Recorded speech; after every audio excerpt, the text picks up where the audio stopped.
नमस्कार, स्वागत है आप सबका दिन भर की तमाम बड़ी और अहम खबरों के साथ। मैं हूं कवीन सचान। शुरुआत हेडलाइंस से। समाजवादी पार्टी के चुनाव चिन्ह पर फैसला चुनाव आयोग के पाले में। दोनों धड़ों का साइकिल पर दावा। मुलायम सिंह ने कहा मामूली मतभेद। पंजाब कांग्रेस का घोषणा पत्र जारी। 4 हफ्ते में नशे का कारोबार खत्म करने का दावा। कई और लोक लुभावन बातें।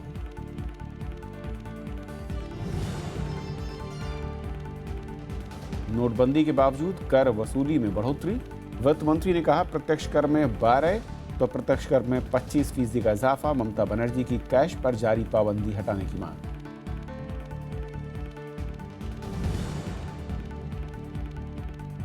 नोटबंदी पर प्रधानमंत्री को तलब कर सकती है लोक लेखा समिति। केवी थॉमस ने कहा पीएससी को अधिकार। आरबीआई और वित्त मंत्रालय से सवालों का मांगा जवाब।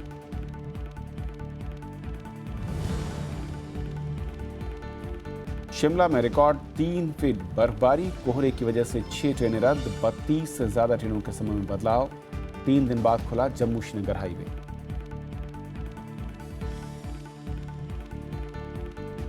और आइए देखते हैं पहली खबर।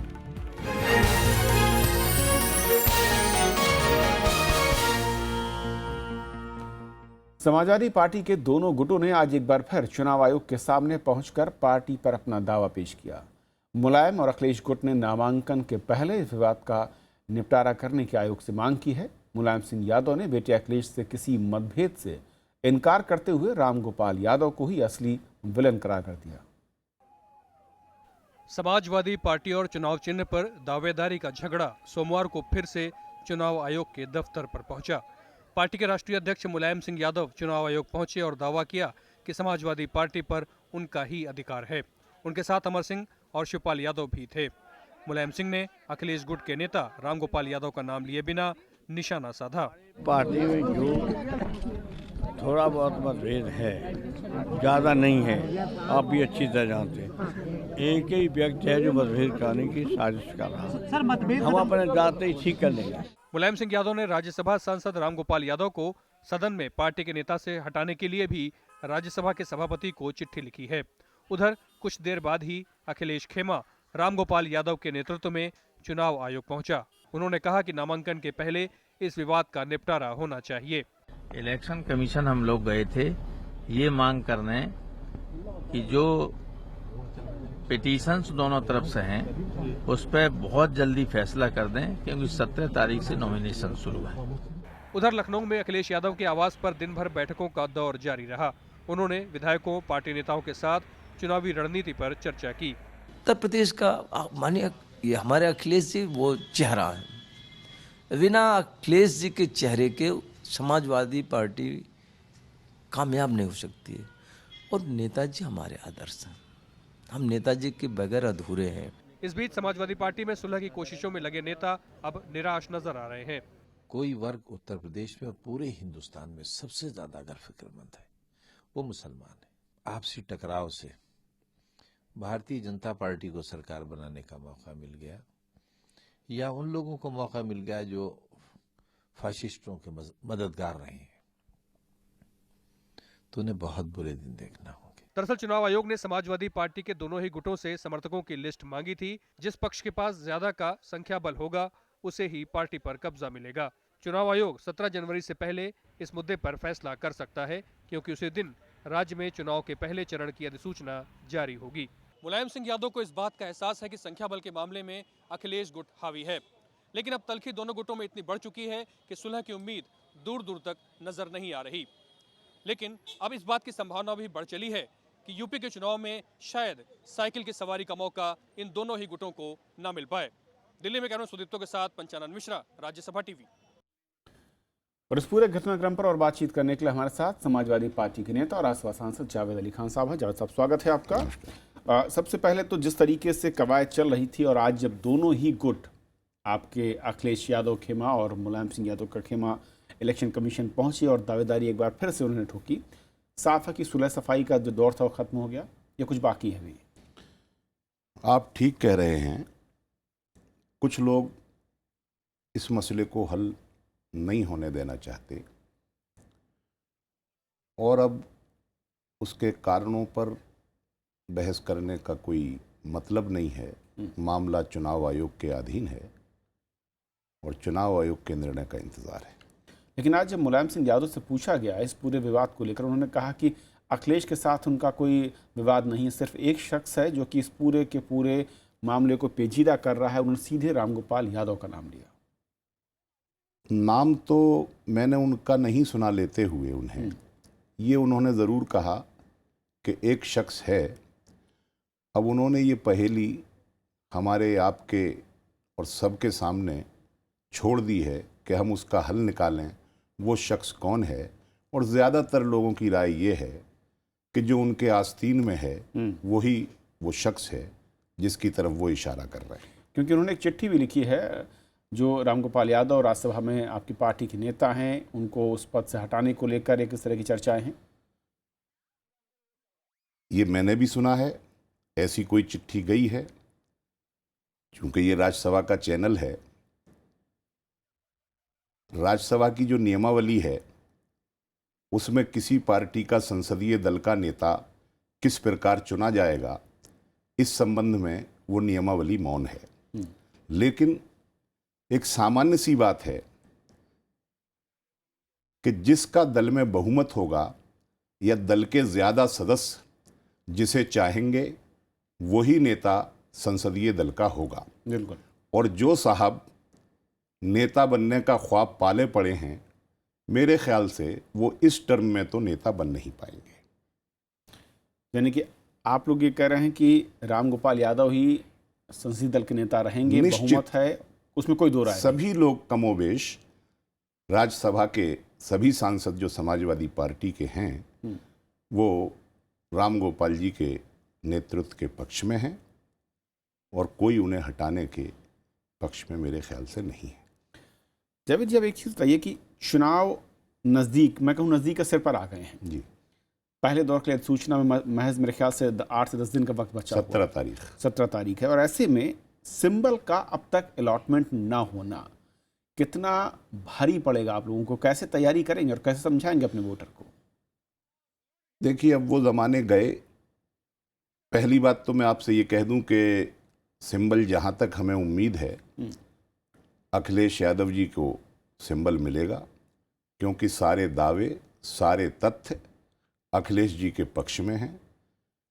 लिहाजा चुनाव आयोग अपने विवेक से जब निर्णय लेगा तो सिंबल अखिलेश जी को न मिले ऐसा कोई कारण नज़र नहीं आता। लेकिन अगर हाइपोथेटिकली इस बात को मान भी लें कि सिंबल सीज हो जाएगा और नया सिंबल मिलेगा, तो कई बार ऐसा हुआ है लोकतांत्रिक इतिहास में, चुनाव से ऐन पहले पार्टियों को सिंबल मिले हैं और वो विशाल बहुमत से चुनाव जीत करके आई हैं। मैं आपको एक दो उदाहरण दे दूं। 1971 में इंदिरा जी पुरानी कांग्रेस और नई कांग्रेस जब बनी थी तो नई कांग्रेस की नेता बनी। चुनाव से ऐन पहले उन्हें 2 बैलों की जोड़ी सीज होने के बाद गाय बछड़े का निशान मिला और वो भारी बहुमत से जीती। 1980 में कांग्रेस अर्स और कांग्रेस इंदिरा नाम से 2 पार्टियां बनी। कांग्रेस इंदिरा को हाथ का पंजा मिला, वो भारी बहुमत से जीती।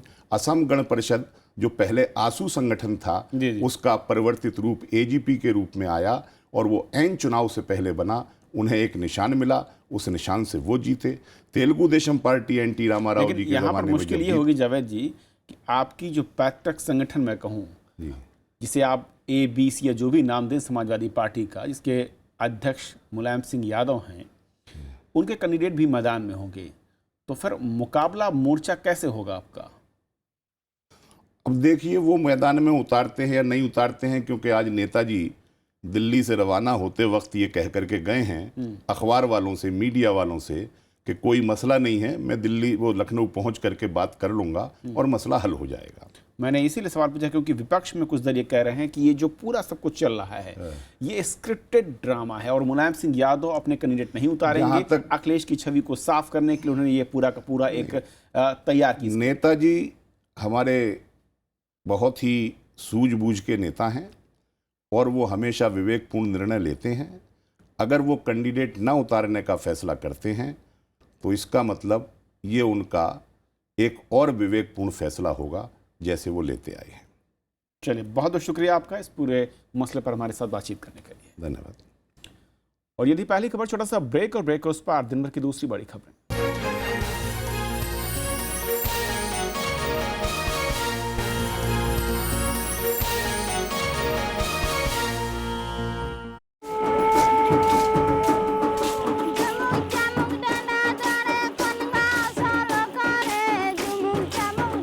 मैं भी भारत कार्यक्रम लेकर आजकल हम ओडिशा के कोरापुट जिले में हैं। यहाँ पर हम ध्रुवा आदिवासियों की बात करेंगे।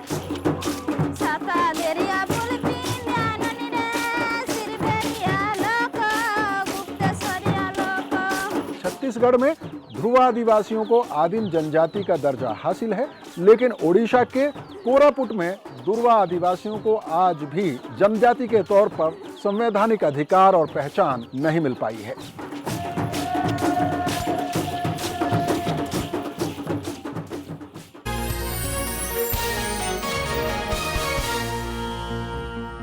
और अब बात चुनावी खबरों की।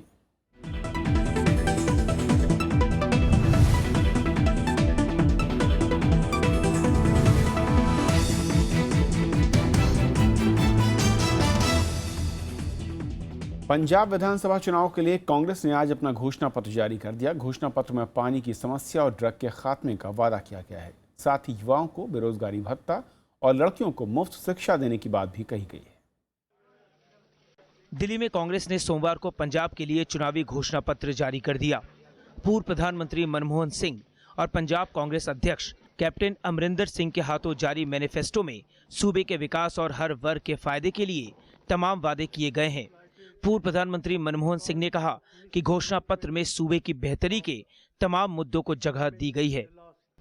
This election manifesto is a forward looking visionary document which promises the people of Punjab that we will undo the damage that was done to the Punjab economy by the previous government in the last 10 years. घोषणा पत्र में Sutlej Yamuna link विवाद का सीधे जिक्र नहीं किया गया, लेकिन घोषणा पत्र की पहली ही लाइन है, पंजाब दा पानी पंजाब वास्ते। 4 हफ्ते में ड्रग्स की सप्लाई और उसके इस्तेमाल को खत्म करने का वादा। 5 सालों में हर परिवार के कम से कम एक सदस्य को नौकरी और बेरोजगारों को 2500 रुपए प्रति माह का बेरोजगारी भत्ता। केजी से पीएचडी तक लड़कियों को मुफ्त शिक्षा, नौकरियों, शिक्षक संस्थाओं और सभी श्रेणियों में प्लॉटों के अलॉटमेंट में महिलाओं के लिए 33% आरक्षण। साथ ही व्यापार और उद्योग के लिए उचित कीमतों पर बिजली, पानी और सफाई सुरक्षा। बेघर अनुसूचित जातियों को 1 लाख रुपए की वित्तीय मदद के साथ मुफ्त घर या प्लॉट दिए जाएंगे। ओबीसी के लिए नौकरियों में 12 से 15%, शिक्षण संस्थाओं में 5 से 10% आरक्षण बढ़ाया जाएगा। जमीनी स्तर पर गार्डियंस ऑफ गवर्नेंस के तौर पर कार्य करने के लिए पूर्व सैनिकों के नए विभाग का निर्माण, ताकि सरकारी स्कीमों के लागू होने पर निगरानी रखी जा सके। किसानों की कर्ज माफी, आर्थिक और सामाजिक सुरक्षा का वादा। इस मौके पर पंजाब कांग्रेस अध्यक्ष कैप्टन अमरिंदर सिंह ने दावा किया कि कांग्रेस की सरकार बनने पर राज्य ने 10 सालों में जो नुकसान उठाया उसकी भरपाई की जाएगी। We have covered every facet of Punjab and we have in it to every walk of and people from all walks of life, all castes, all communities, all poor, all industrial development, all agriculture, all everything, हर प्रकार से हमने सबको cover किया है। इस मौके पर Congress campaign committee की प्रमुख अंबिका सोनी और पंजाब की पूर्व मुख्यमंत्री राजिंदर कौर भट्टल समेत कई वरिष्ठ नेता मौजूद थे। पंजाब विधानसभा चुनाव के लिए 4 फरवरी को मतदान होना है। अकाली बीजेपी गठबंधन 10 सालों से सत्ता में काबिज है। इस बार अकाली बीजेपी गठबंधन, कांग्रेस और आम आदमी पार्टी के बीच त्रिकोणीय मुकाबला होने की उम्मीद है। प्रणव गोस्वामी, राज्यसभा टीवी। और इस बीच कांग्रेस ने पेट्रोल पंप पर लगे प्रधानमंत्री नरेंद्र मोदी के पोस्टर हटाने की मांग की है। 5 राज्यों में चुनाव के मद्देनजर कांग्रेस ने निर्वाचन आयोग को पत्र लिखा और मांग की कि आचार संहिता के तहत प्रधानमंत्री के पोस्टर्स को हटाया जाए।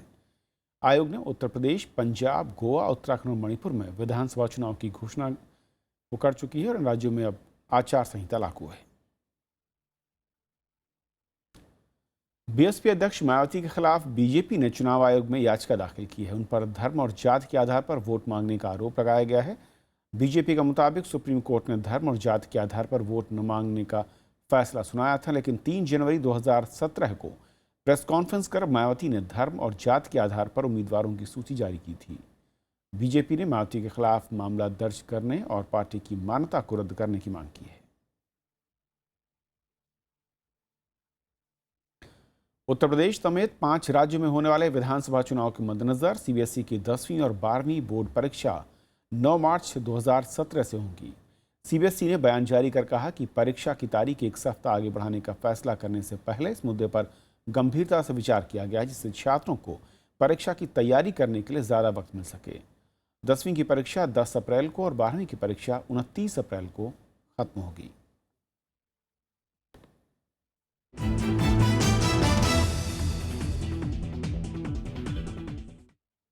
नोटबंदी के बाद अर्थव्यवस्था में सुस्ती के आरोपों से घिरी सरकार ने टैक्स के आंकड़े पेश कर सफाई दी है। वित्त मंत्री अरुण जेटली ने कहा कि नोटबंदी के बावजूद कर वसूली में अच्छी खासी बढ़ोतरी हुई है।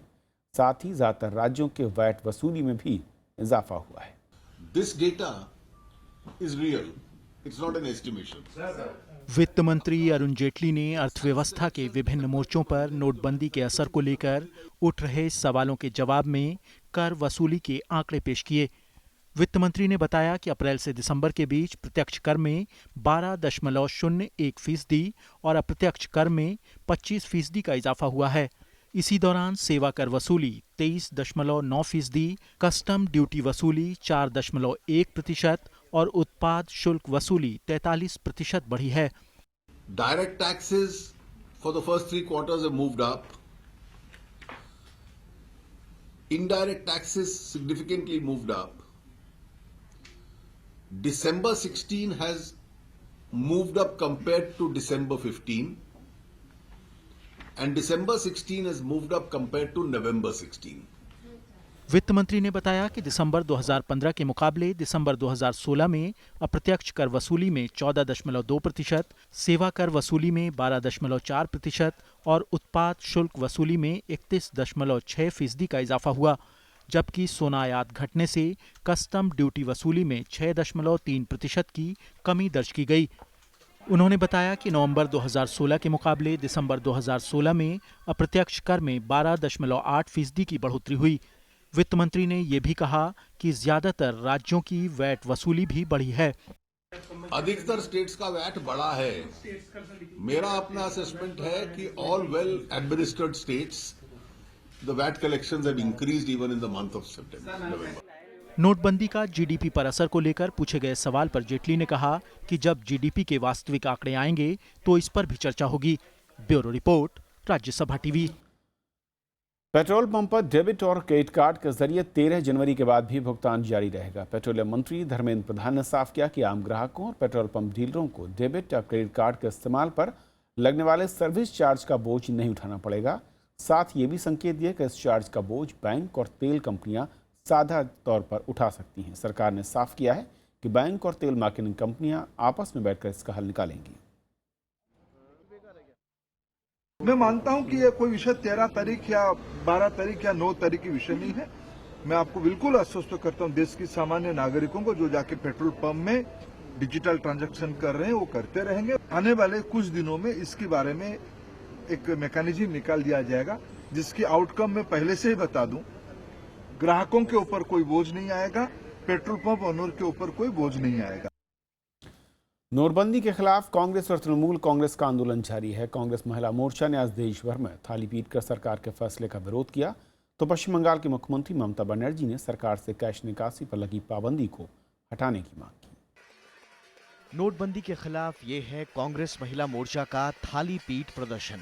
देश के कई राज्यों में कांग्रेस की महिला कार्यकर्ताओं ने सरकार की नोटबंदी के फैसले का इसी तरह विरोध किया। पार्टी का आरोप है कि लोग परेशान हैं और सरकार को लोगों की परेशानी की परवाह नहीं है। उसका असर महिलाएं पर सबसे ज्यादा पड़ते हैं। हेल्थ हो, एजुकेशन हो, जॉब्स हो, तो ये नोटबंदी महिला सशक्तिकरण का जो उद्देश्य है, जो गोल है, उसमें एक बहुत ही झटका पहुंचाए हैं और हम थाली पीट के यही सोते हुए सरकार को जगाने की प्रयास कर रहे हैं। जयपुर में प्रदेश पार्टी अध्यक्ष की अगुवाई में राजस्थान कांग्रेस ने प्रदर्शन किया। सचिन पायलट ने कहा कि सरकार उन लोगों को राहत दे जिन्हें नोटबंदी के चलते नुकसान उठाना पड़ा है। भाजपा सरकार से मांग करते हैं जो लाखों करोड़ों रुपया बैंक में जमा हुआ है उसको इन आम गृहिणियों की मदद के लिए इस्तेमाल में लेकर आए, किसानों का ऋण माफ करें और जो नोटबंदी कर आर्थिक आतंक प्रधानमंत्री जी ने और भाजपा ने पूरे देश में मचाया है उसका सुलह कर कुछ ऐसे कदम उठाएं ताकि आम व्यक्ति को, गृहिणियों को कुछ राहत मिल सके। तृणमूल कांग्रेस ने भी नोटबंदी के खिलाफ दिल्ली और पश्चिम बंगाल में प्रदर्शन किया। वहीं पश्चिम बंगाल की मुख्यमंत्री ममता बनर्जी ने कहा कि नोटबंदी के चलते लागू पाबंदी से लोगों को खासी दिक्कतें हो रही हैं।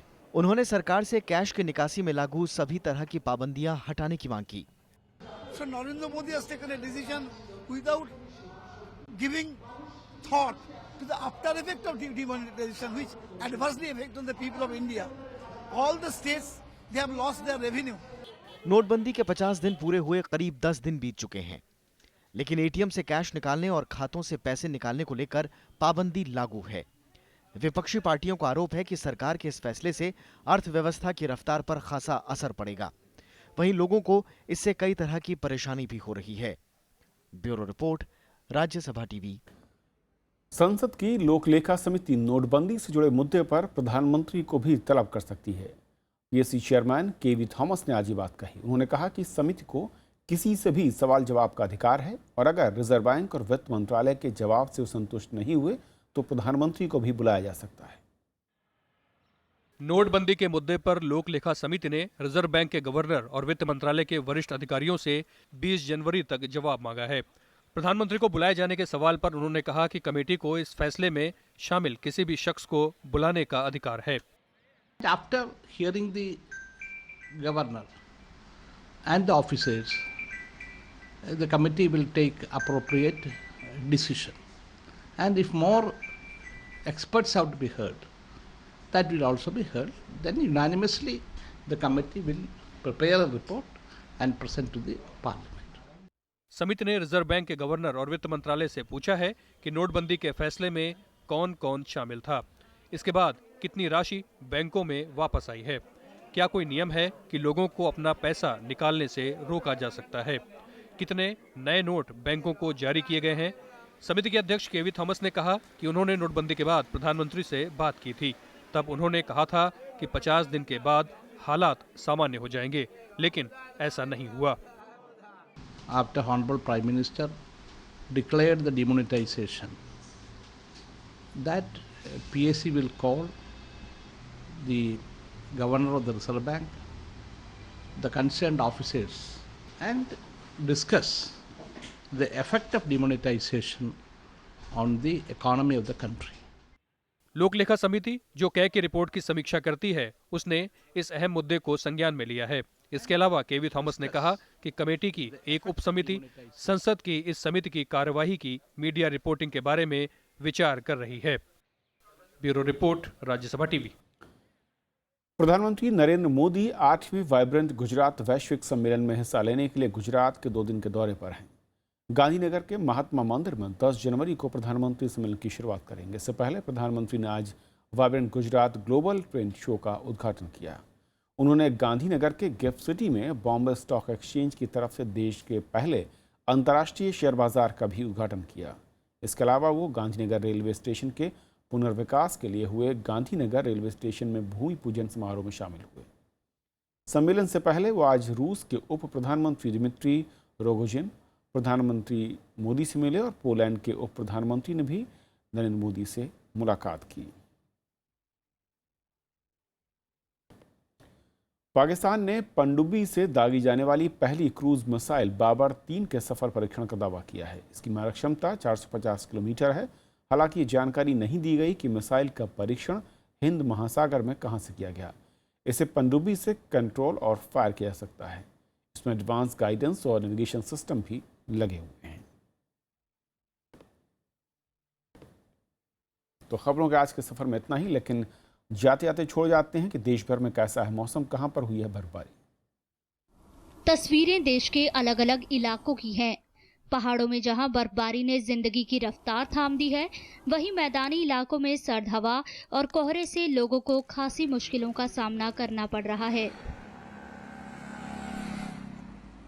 कश्मीर घाटी को बाकी देश से जोड़ने वाला श्रीनगर जम्मू हाईवे सोमवार को 3 दिनों के बाद खुल गया, जिससे लोगों ने राहत की सांस ली है। हालांकि लगातार बर्फबारी से शिमला समेत पूरे हिमाचल प्रदेश में आम जनजीवन पर असर पड़ा है। शिमला में रिकॉर्ड 3 फुट बर्फबारी दर्ज की गई। बर्फबारी की वजह से राज्य में 400 से ज्यादा सड़कों पर यातायात बाधित है। वहीं बिजली आपूर्ति बाधित होने से लोगों को मुश्किलों का सामना करना पड़ रहा है। बुरा हाल है। 2 दिन बर्फ गिरी है और लगभग 3-3 फुट बर्फ थोड़ा ऊंचाई इलाकों में यहाँ पे है और बर्फ गिरी है। आज थोड़ा मौसम खुलने की उम्मीद थी, लेकिन आज भी अभी थोड़ी हल्की हल्की बर्फ गिरनी शुरू हुई है। तो चारों तरफ बर्फ ही बर्फ है, रास्ते बंद हैं, 2 दिन से बिजली नहीं है। पहाड़ों में जारी बर्फबारी की वजह से मैदानी इलाकों में ठिठुरन बढ़ गई है। शीतलहर ने लोगों की मुश्किलें और बढ़ा दी हैं। कोहरे के चलते सड़क, रेल और हवाई यातायात पर भी असर पड़ा है। दिल्ली से चलने वाली 48 ट्रेन देरी से चल रही हैं, जबकि 32 से ज्यादा ट्रेनों के समय में बदलाव किया गया है। वहीं 6 ट्रेनें रद्द करनी पड़ी हैं। ट्रेन का टाइम था सुबह 6:40 पे, जो 12 बजे लगभग जाएगी। अभी उसका अनाउंसमेंट हुई है 12 बजे, तो मैंने 5-6 घंटा हमें प्लेटफॉर्म में कहाँ पे रहेंगे, प्लेटफॉर्म पे ही गुजारना है बाल बच्चे के साथ में।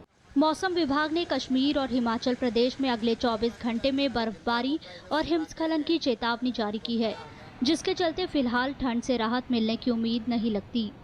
Bureau report, Rajya Sabha TV.